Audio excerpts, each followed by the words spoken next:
Hello बच्चों, हमारे mathematics में आपका स्वागत है।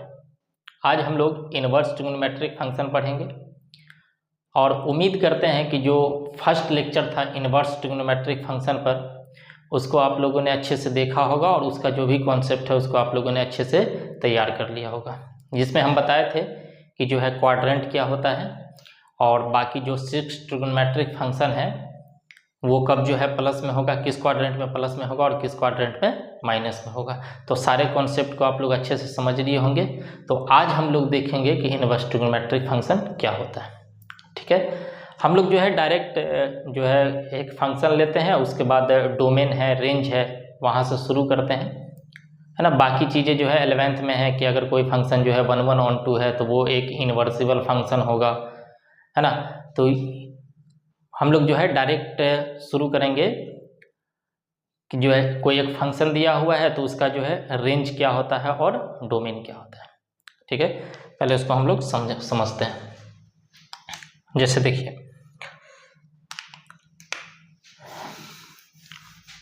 एक फंक्शन है, फिर उसका डोमेन क्या होगा और रेंज क्या होगा, सारी बातों को हम लोग समझेंगे। आप लोग भी इसी तरीके से चार्ट बना लीजिएगा इसका,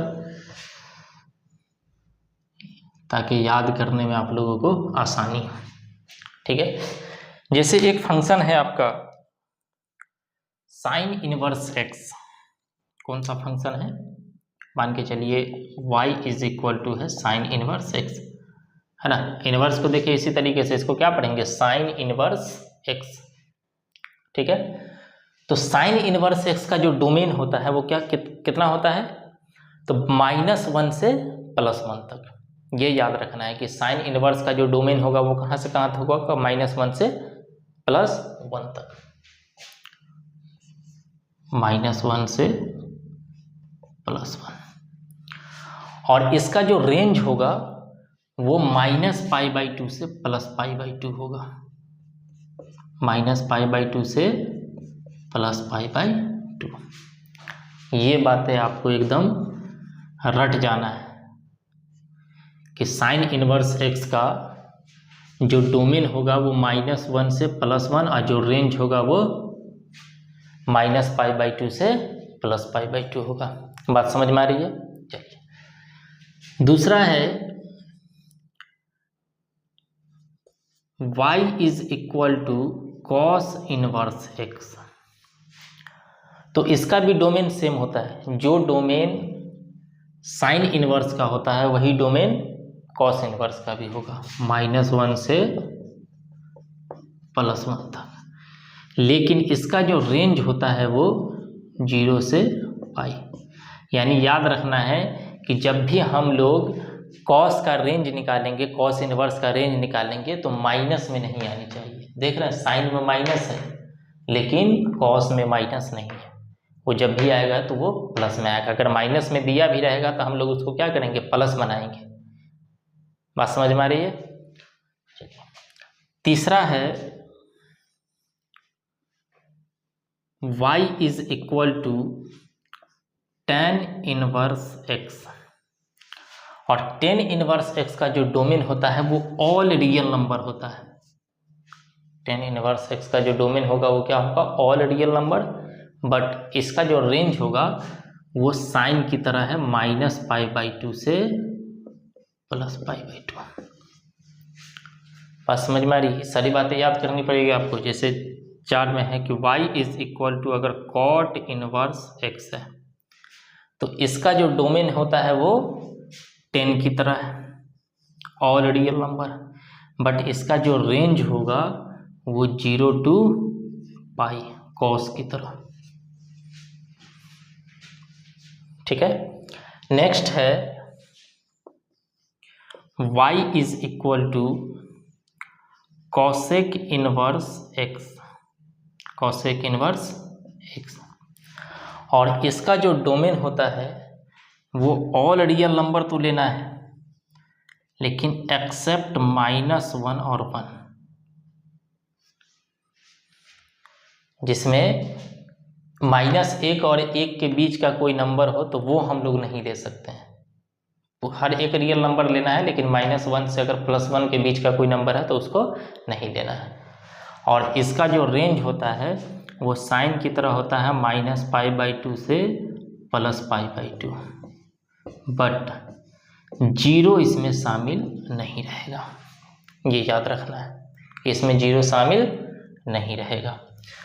लास्ट है y = sec इनवर्स x, और इसका जो डोमेन होता है वो ऑल रियल नंबर होता है, बट 1, -1 और 1 को छोड़ देना है। देखिए इन दोनों में फ़र्क है, यहाँ स्मॉल ब्रैकेट है, यहाँ बड़ी ब्रैकेट है। बड़ी ब्रैकेट का मतलब है कि आपको -1 और 1 भी नहीं लेना है, एक तो इसके बीच का भी नंबर नहीं लेना और -1 और 1 भी नहीं लेना है। लेकिन इसमें हम लोग को -1 और 1 ले सकते हैं, बट इसके बीच का नंबर नहीं ले सकते हैं। और इसका जो रेंज होता है वो 0 से π होता है, लेकिन इसमें π/2 शामिल नहीं होगा। बात समझ में आ रही है? ये सारी बातें आपको अच्छे से याद करना पड़ेगा। पहले आप इसका स्क्रीनशॉट लीजिए, उसके बाद इसको अच्छे से समझाते हैं और याद कैसे रखना है वो भी समझा देते हैं। ठीक है, ले लिए। चलिए अब देखिए इसमें कि साइन इनवर्स और कॉस इनवर्स दोनों का डोमेन सेम है, इसलिए दोनों को एक साथ लिखे हैं कि डोमेन सेम है। तो इसका आपको सिर्फ और सिर्फ रेंज याद करना पड़ेगा कि साइन का रेंज -π/2 से π/2 और कॉस का रेंज जो है वो 0 से π है। टेन इनवर्स और कॉड इनवर्स का डोमेन देख रहे हैं सेम है, लेकिन टेन का जो रेंज है वो साइन की तरह है और कॉट का जो रेंज है वो कॉस की तरह है। तो इस तरीके से आप मिला के याद कर सकते हैं। इसी तरीके से देख रहे हैं कि कॉसेक और सेक इन दोनों का डोमेन एक जैसा देखने में लग रहा है, बट और इसका रेंज भी देख रहे हैं। जो कॉसेक का रेंज है वो किसकी तरह है? साइन की तरह, और जो सेक का रेंज है वो किसकी तरह है? कॉस की तरह है ना। दोनों में एक जो है कि इसमें 0 नहीं लेना और इसमें π/2 नहीं लेना है। तो पहले इसको अच्छे से याद करना है, फिर उसके बाद हम लोग देखेंगे कि इसमें प्रिंसिपल वैल्यू कैसे निकालेंगे। ठीक है, आगे बढ़े। चलिए हम लोग देखते हैं पहले कि प्रिंसिपल वैल्यू कैसे निकालना है, और ध्यान से यहाँ देखोगे कि किस तरीके से जो है प्रिंसिपल वैल्यू निकलता है। चलिए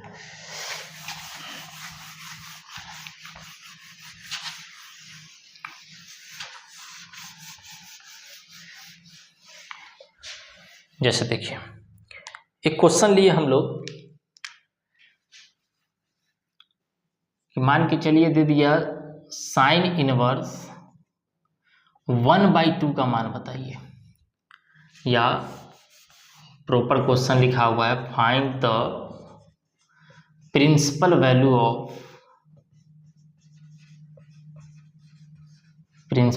ऑफ साइन इनवर्स 1/2।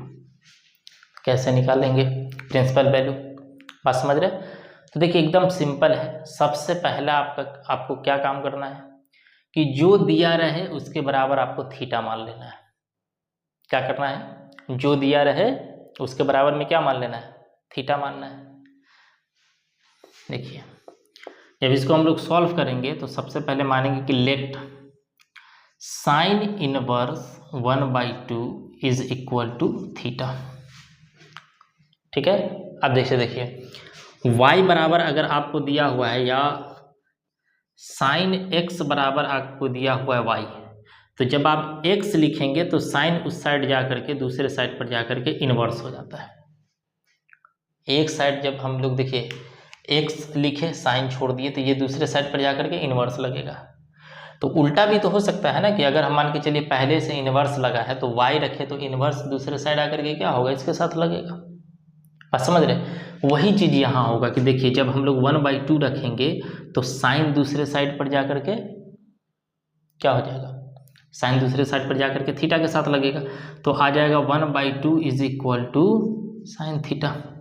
और 1/2 जो है साइन कितने डिग्री का मान होता है आपको पता ही है, या रेडियन में अगर हम लोग बात करें तो ये हो जाएगा साइन। देखिए ये 30 डिग्री का मान होता है, 30 डिग्री को रेडियन में हम लोग π/6 बोलते हैं, और इज इक्वल टू कितना हो जाएगा? Sine theta. साइन अगर दोनों साइड से हटा दीजिएगा तो थीटा कितना आएगा? π/6। और ये जो है -π/2 से π/2 के बीच का है। इसका भी आपको ध्यान रखना पड़ेगा कि रेंज से बाहर नहीं जानी चाहिए। अगर रेंज से बाहर जाता है तो आपको कुछ चेंज करना पड़ेगा। बट π/6 जो है, देखिए π/2, तो 2 से जितना ज़्यादा से भाग देंगे ये धीरे धीरे छोटा होता चला गया, तो छोटा होगा तो इसके बीच में ही रहेगा। बात समझ रहे हैं? इस तरीके से प्रिंसिपल वैल्यू निकलता है। बात समझ में आ रही है? जैसे एक और एग्जांपल लेते हैं, इसको पहले आप लोग लिखिए।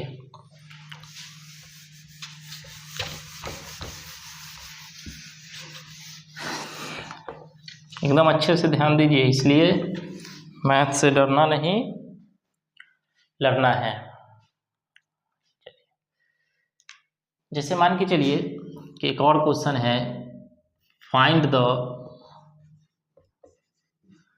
Principal value of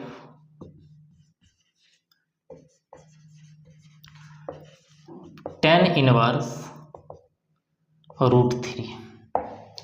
tan inverse √3। अब इसका जो है प्रिंसिपल वैल्यू बताना है। तो सब में देखिए एक ही तरीके का जो है हम लोग को स्टेप फॉलो करना है कि पहले क्या करना है, जो दिया है उसको थीटा मानना है। तो हम लोग लिखेंगे let theta is equal to, हम लोग मान लिए tan इनवर्स √3। tan को इस साइड लाइएगा, इनवर्स हट जाएगा, tan theta is equal to √3। यानी tan theta is equal to कितना आ जाएगा, √3 जानते हैं कितने डिग्री का मान होता है, tan 60 डिग्री का मान। और 60 को जब रेडियन में बदलिएगा तो वो π/3 होता है, tan π/3। tan से tan हट जाएगा तो थीटा इज इक्वल टू कितना हो जाएगा, π/3। और ये जो π/3 है ये किसके बीच का है, -π/2 से π/2, इसके बीच बिलोंग कर रहा है। तो यही इसका आंसर हो जाएगा कि इसका प्रिंसिपल वैल्यू कितना हो जाएगा, π/3। बात समझ में आ रही है? इस तरीके से हम लोग आसानी से समझ सकते हैं। बात समझ रहे हैं? चलिए एक और देखते हैं।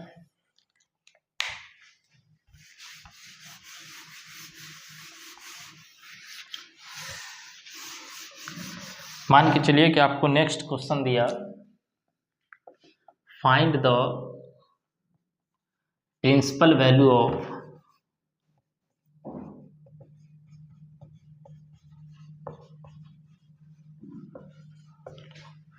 Sign inverse -1/2। Sine inverse -1/2। अब यहाँ क्या करना है कि देखिए, साइन में अगर आगे माइनस लगाया तो हमको ये पता है कि साइन का जो रेंज होता है उसमें माइनस भी आता है। ठीक है, तो हम लोग क्या करेंगे, इसको माइनस को बाहर ही निकाल देंगे, है ना। ऐसे इसको लिख सकते हैं। देखिए पहले तो थीटा मानेंगे, तो थीटा जब मानिएगा तो इसको हम लोग लिख सकते हैं कि let theta is equal to sine inverse -1/2। और साइन को जब इस साइड लाइएगा तो ये बन जाएगा sine theta is equal to -1/2। अब जब हम आगे लिखेंगे तो sine theta is equal to, तो 1/2 कितने डिग्री का वैल्यू होता है ना। अभी बताए थे कितना था, 30 डिग्री का। उसको चेंज करेंगे रेडियन में तो π/6 होगा। तो माइनस आगे ही लगाना है, तब लिखना है साइन π/6। बस समझ रहे हैं? या फिर हम लोग ऐसे भी कर सकते हैं कि इसको यहाँ से हटा करके यहाँ कर दें।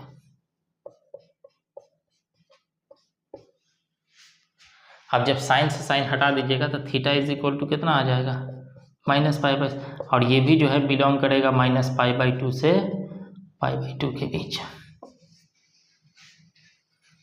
बात समझ में आ रही है ना।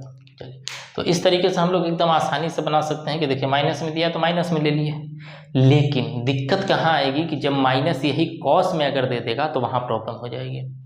इसलिए कि कॉस का जो हम लोग रेंज देखें वो कहाँ से कहाँ तक था, 0 से पाई।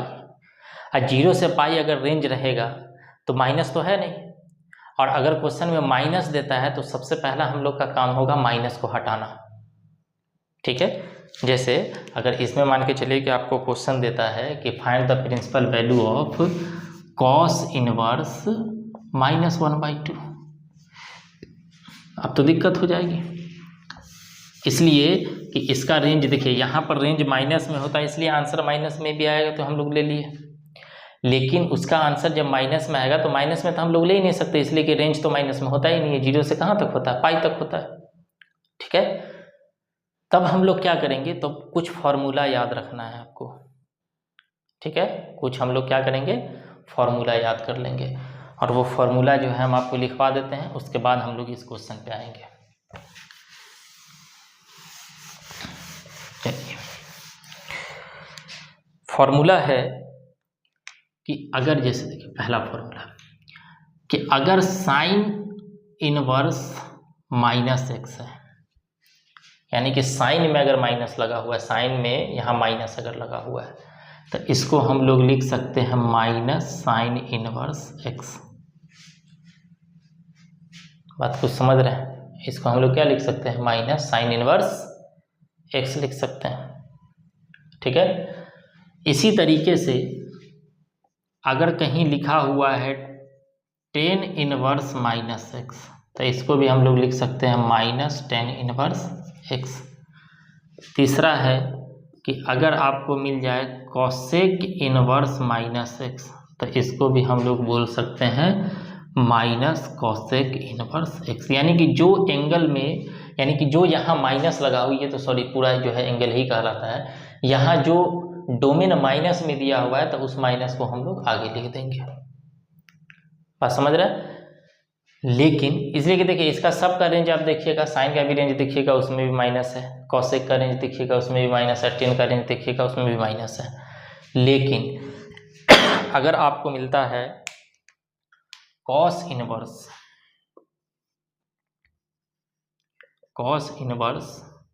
माइनस एक्स, तो इसको हम लोग लिखेंगे pi minus cos inverse x. यहाँ direct minus cos inverse x नहीं, क्या लिखेंगे? Pi minus cos inverse. अब देखिए जब ये पाई में से इसको घटाइएगा ना, तो ये सेकंड क्वाड्रेंट में आ जाएगा। अब पता हम लोग को कि सेकंड क्वाड्रेंट में ये क्या चीज़ में होता है? प्लस में होता है। जैसे अगर मान के चलिए दे देता है कॉट इनवर्स माइनस एक्स, तो इसको भी हम लोग क्या लिखेंगे? Pi minus cot inverse x. और एक लास्ट है कि अगर मान के चलिए दे देता है सेक इनवर्स माइनस एक्स, तो इसको हम लोग लिख सकते हैं pi minus sec inverse x. इतनी बात याद रहेगी। अब ये जब याद कर लीजिएगा तो इसको बनाना बहुत आसान हो जाएगा। पहले आप इसका स्क्रीनशॉट लीजिए, उसके बाद देखिए ये कितना आसान हो गया कि पहले तो इसको हम लोग मान लेंगे कि theta is equal to cos inverse minus 1/2, और इसको जो है बता दिए हैं कि माइनस अगर लगा है तो इसको हम लोग लिखेंगे पाई माइनस कॉस इनवर्स 1/2 कर देंगे। बात समझ में आ रही है? ठीक है। और उसके बाद जो है हम लोग एकदम आसानी से लिख सकते हैं कि theta is equal to pi minus कितना आ जाएगा, ये 1/2 जो है वो कॉस कितने डिग्री का मान होता है? 60, यानी कि पाई/3, यानी कि थीटा इज इक्वल टू, अब इसको गुना भाग कीजिएगा, बट्टा पर का जोड़ घटाओ तो ये आ जाएगा 2π/3। एकदम आसान है। तो इस तरीके से हम लोग जो है अगर माइनस में देगा तो प्रिंसिपल वैल्यू निकाल सकते हैं। ठीक है। और बहुत सारा क्वेश्चन है प्रिंसिपल वैल्यू पे, है ना। एक लेक्चर ही पूरा लगेगा प्रिंसिपल वैल्यू बताने में। तो नेक्स्ट जो लेक्चर आएगा वो पूरा किस चीज़ पे रहेगा? प्रिंसिपल वैल्यू पे, है ना। एक तो सिंगल, अभी जो है हम लोग सिंगल उठा रहे हैं, कॉस अलग से साइन अलग से, कंबाइन भी हो सकता है कि कॉस और साइन एक साथ दे दें। और नेक्स्ट लेक्चर में हम लोग जो है इनवर्स ट्रिग्नोमेट्री का जो भी फॉर्मूला है वो टोटल फॉर्मूला आपको दे देंगे एक साथ, ताकि आप लोग उसको पूरा अच्छे से याद कर लीजिए। फिर हम लोग जो है नेक्स्ट क्लास में आगे जो भी इनवर्स ट्रिग्नोमेट्रिक फंक्शन का कॉन्सेप्ट है उस पर बात करेंगे। तो आज के लिए इतना ही। आप लोग जो है घर पे पढ़िए और अच्छे से जो है मेहनत कीजिए। मिलते हैं हम लोग अगले वीडियो में। आज के लिए इतना ही। Thank you.